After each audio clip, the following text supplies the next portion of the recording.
So, people give bad advice online, and this alone is no surprise, of course. We've all heard bad advice, some so bad it's actually funny, and sometimes they are trolling and sometimes they are being genuine. But sometimes people do give sound advice that is also reasonable.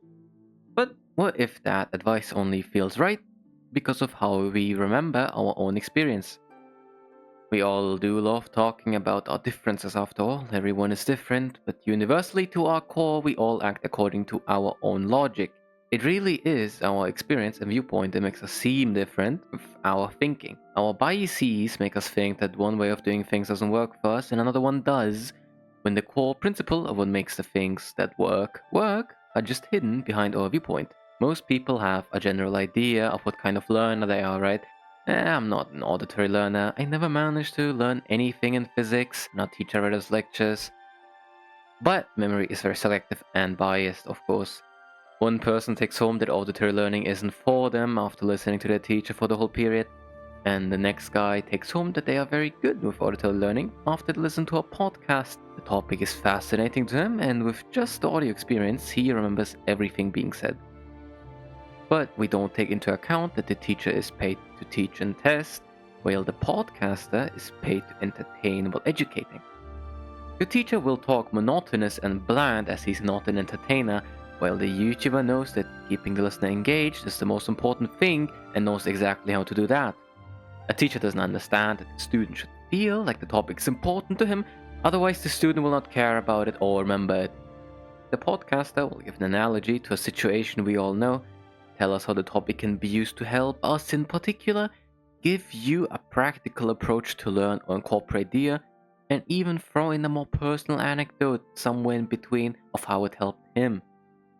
You are more inclined to remember information that is related in a way that is important, seems interesting, is approachable, and relatable. But how is any of this related to OSU, of course? This is an OSU video, right? The most common piece of advice that has been thrown around recently about AIM in the last couple of years in the community is that playing easy helps you get better at AIM. Most prominently, of course, this comes from WhiteCat, who has been playing easy for basically forever. He's been playing since he started playing the game, and he does play a ton of easy DT every single session, every day he does play. And he's a great aimer, obviously. He has a lot of experience in the game and is genuinely trying to help. Let's talk about what he's talking about. In essence, what he's saying is that if your motivation is getting better at aiming, you should try channeling it into easy, playing easy to get better at aim. So I personally started playing easy well before I could have C5-star maps, almost exclusively because of his advice, right? And while I learned to read low ARs, I don't think in any way did it make me a better aimer. And well, after about, I think, almost 2 years, I had a friend come over who's actually pretty good at easy. And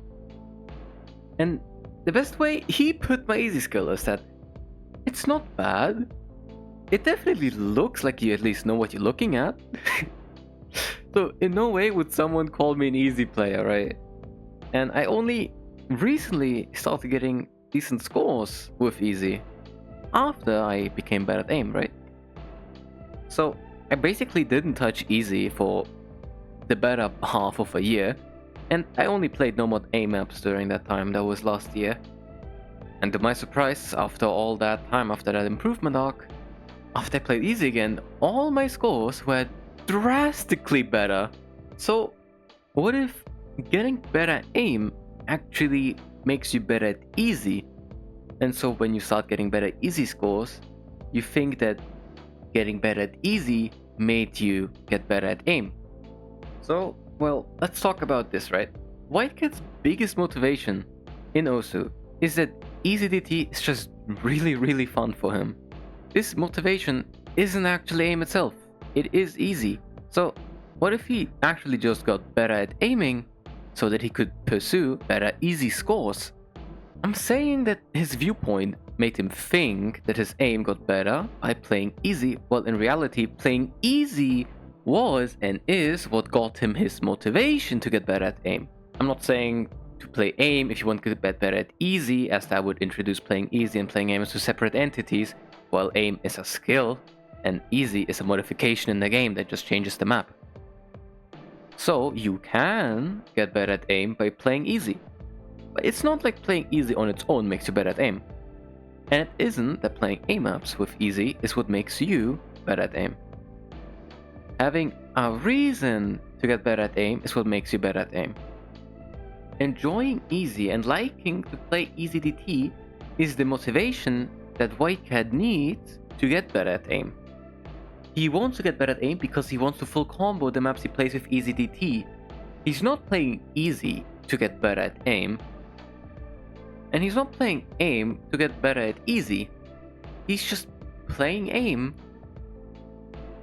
because he likes playing aim.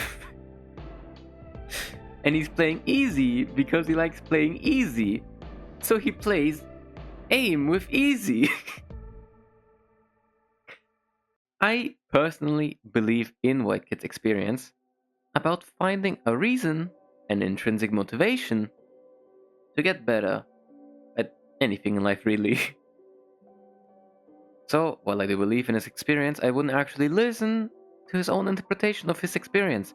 And I wouldn't listen to my interpretation of my experience either. As we are all biased, and I am no different. I am also biased in my own ways. Okay, like I already know I'm fucking stupid, so I wouldn't even trust my own interpretation of his experience after literally writing an essay about it. So that might not say much here.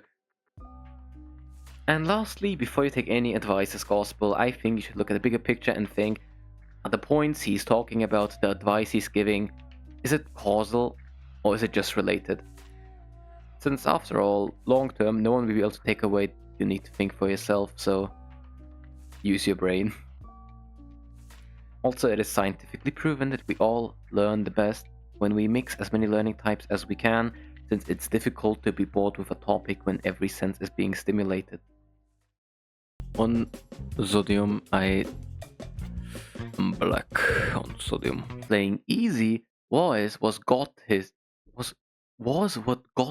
Oh my god, what is this tongue? Was what got him his motivation. Holy fuck! Playing easy was playing easy. What is? Oh my god. Is that a rap? I think that's a rap. Hell fucking yeah.